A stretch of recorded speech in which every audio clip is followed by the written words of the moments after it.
Hello, everyone. My name is Christian Rada. I am the Director of Marriage, Family Formation, and Respect Life Education for the Diocese of Brooklyn.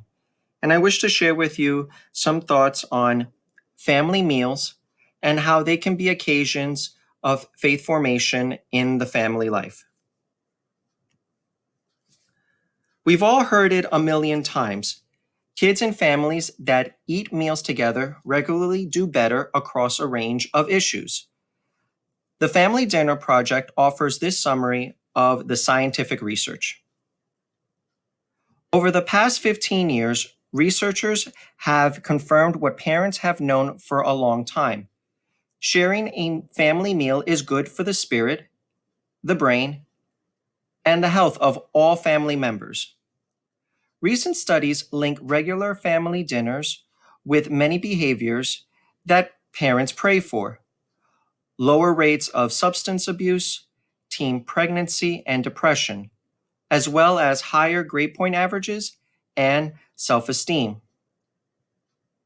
Studies also indicate that dinner conversation is a more prudent vocabulary booster than reading, and the stories told around the kitchen table help our children build re- resilience. The icing on the cake is that regular family meals also lower the rates of obesity and eating disorders in children and adolescents. Family faith formation educator John Roberto notes that shared family meals have positive benefits for kids' faith lives too. He writes, so many of the family's faith practices happen around the family meal: having conversations, praying, reading the Bible, celebrating rituals and traditions, to name a few. The family meal is one of the few rituals that allow families to act out their concern for each other and their need and desire to be together. The family meal is the time when family comes first, establishing, enjoying, and maintaining ties. Just as a meal was central to the ministry of Jesus, the family meal can be a central faith experience for family members and the family as whole. It is a daily opportunity to discover Jesus' presence in the midst of family life. But if you're like most modern families, you face two big challenges around family dinners. The first is finding time to make shared meals happen, and the second is keeping a lid on mealtime chaos and shenanigans. While there is no silver bullet, here are some strategies for making time, managing mealtime madness, and actually having fun too. Finding time to eat dinner together can be tricky, but you don't need to eat together each single day of the week to reap the benefits of family meals. Nor is there anything particularly magic about dinner time. Breakfast, lunch, or even family tea time all work the same magic in building up healthy kids and strong families.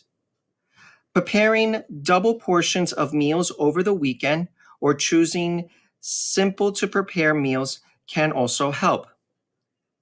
And if busy school and work schedules mean the whole family is never at home at once, plan to eat in small groups. Mom and the little kids eat at 5, dad and the high school athletes eat later. Then make it a point to eat together as often as you can, on Sundays, for instance. Ultimately, though, it might come down to making shared family meals a non negotiable priority. If you eat, if you think of family dinner as a time to nourish your family, prevent all kinds of problems, increase your children's cognitive abilities, and provide pleasure and fun that they can build on for the rest of their lives, a nightly meal is an effective use of time.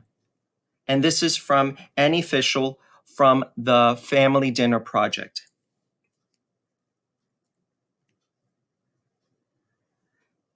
Is there any way to bring order to the chaos of meals with multiple children? A little craziness is probably inevitable, but here are some basic strategies that you can try.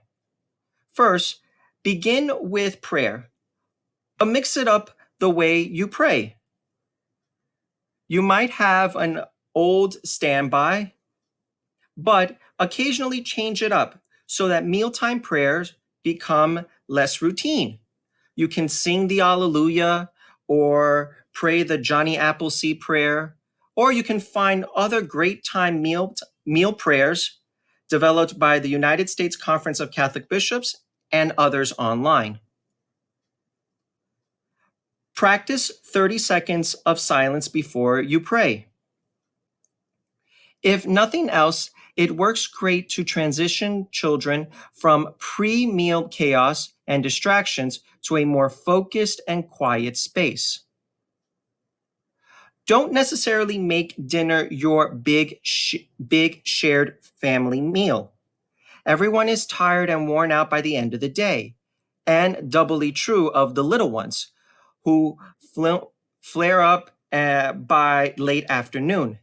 Instead, ask everyone to be cheerful and on their best behavior at the end of the day might not be the right way to go, at least not while the children are small. Eat in separate shifts and then come together for dessert. For example, mom and dad might share the salad course together, along with a glass of wine, assuming that the children are old enough to be independent. And then mom and dad might eat the main course with the older ones while the little ones finish their screen time. Then mom and dad might eat with the little ones, with everyone coming together for dessert. Put away the screens. That includes television because TV short circuits many of the benefits of eating together, as well as phones. If that is a non-starter for your teens or spouse, ask them to try it one day a week, maybe Sunday. Keep meal times short for the little ones. Toddlers and preschoolers are made to move. Sitting still for longer than 10 to 15 minutes can be a challenge, especially if they're coming straight off of screen time. Don't make matters dominate the meal. Yes, matters are important, but work on one at a time so that you can put most of your energy into connecting. Extend the family togetherness to meal prep and cleanup. Many teens and tweens actually enjoy cooking. With some guidance from mom and dad, they might be able to lead meal prep. Younger kids often view meal preparation as an adult responsibility and a badge of honor. And then finally, you can clean up with fun tunes. Everyone takes turns on being the DJ. Play mealtime table games and have structured discussions using one-time discussion starters.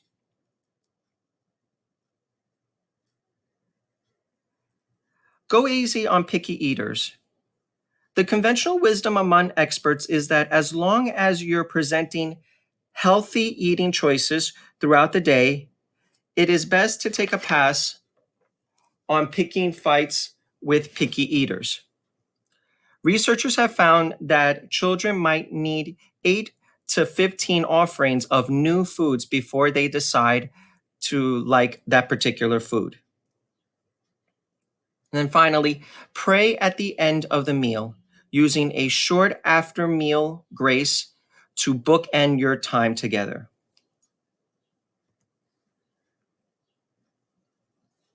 A lot of meal table discipline problems can be short circuited by providing kids with structure, making it sometimes fun, and it's a win win situation for parents and children. So here are 5 ideas to get started. Highs and lows. Let's share highs and lows from our day. Highs and lows is as simple as it is. Each family member gets 5 minutes to share the high point and the low point of their day. To add a religious concept to it, make it a sort of mini examion by asking each person to identify how God was present or at work during their day. What saint am I? If you're teaching your kids the lives of the saints, once in a while play this game at the dinner table. On pieces of masking tape, write the names of some saints your kids all know. Tape a name to each person's forehead or on each person's back if that works better. Then invite each person in turn to ask questions of the other person at the table about their saint. What century did I live in? Am I a martyr? Am I a priest? Am I a layperson? And so on. Family history. Have children choose a year in the past 100 years and then tell stories about what family members were doing during that time. Alternatively, children might want to interview parents about what they were like when their parents were the same age as the children. Sharing a shared story together. In this game, one person begins telling a story. Then each person adds a few sentences. For example, once upon a time, a boy named Andy woke up and found a hot air balloon had landed in his yard. It was empty. The next person picks up the story, then passes it on to the next person. And then finally, simple games. Telephone, 21 questions, or would you rather are all examples of fun and simple games that everyone can play at the table and enjoy. I hope this presentation provides you some ways where you can put your faith into your family life, especially looking at the meal as an important opportunity for faith sharing and faith growth. Thank you so much for your time.